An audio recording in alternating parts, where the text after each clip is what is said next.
Okay, who has heard that the real estate industry is changing and that the realtors' commissions will be reduced or going away? Or even that realtors will be going away? I have too. I'm Kaylee. And I'm Jesse. We are the Key Utah Realtors, and let's talk about the NAR, or National Association of Realtors, settlement, what it means for you as a home buyer.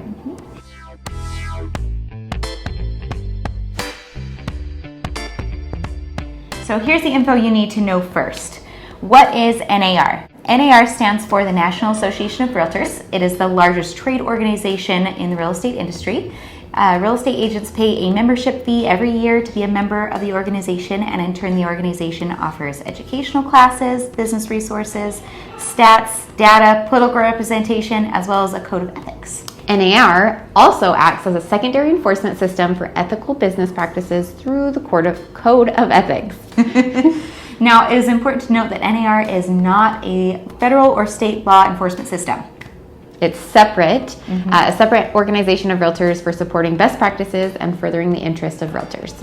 Fun fact, all realtors are real estate agents. Not all real estate agents are realtors. Now, what does that even mean, Jesse?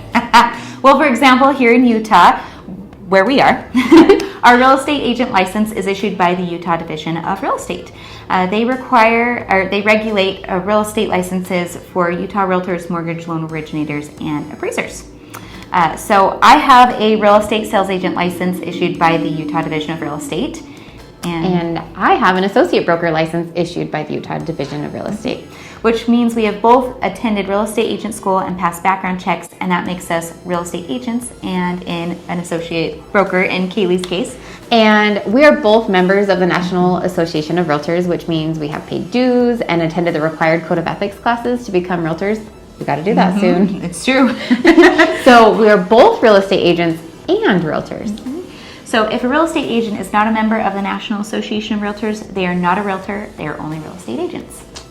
Only. Why is the National Association of Realtors being sued, Jesse? Ooh, the answer is long and complicated, and I would love to go over it all. She does. But we know that your time is valuable, and so we'll make it as short and simple as possible. First, it is important to make one thing clear. Commissions have completely been negotiable since the U.S. Supreme Court ruled in 1950.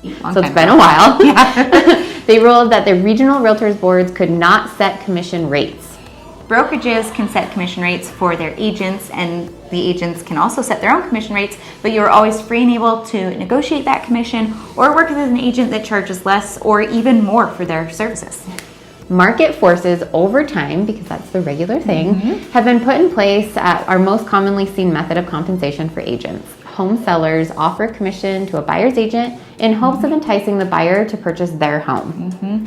Buyers already have a lot of hurdles to overcome when purchasing a home, and paying their agent's commission is one of them. Without the sellers paying the commission for the buyer's agent, buyers may forego having an agent in the first place and try to represent themselves or have the listing agent represent them in turn. This can lead to a multitude of problems. Agents have fiduciary duties to their clients similar to lawyers. Imagine if you were getting divorced. Do you want to use the same lawyer as your soon-to-be ex-spouse? No, absolutely not. You want someone who is 100% on your side, and that's why we have agents. Exactly.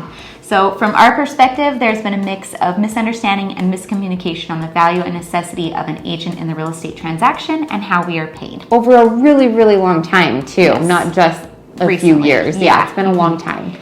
Sellers have been led to believe that they have to pay a buyer's agent and that the commissions are not negotiable.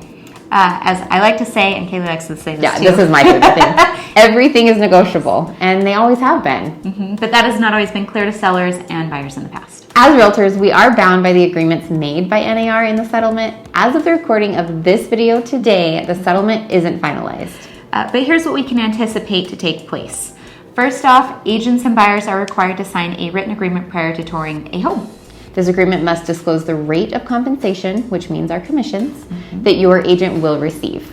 The compensation must not be open-ended. For example, the compensations shall be whatever the seller is offering. Can't have that. Nope. Yep. It must be specifically outlined, and we will see that most commonly as a flat fee, a percentage of the purchase price, or an hourly rate. The compensation must not be more than what is agreed to the written agreement in the buyer-broker agreement. A statement that all broker fees and commissions are fully negotiable and not set by law.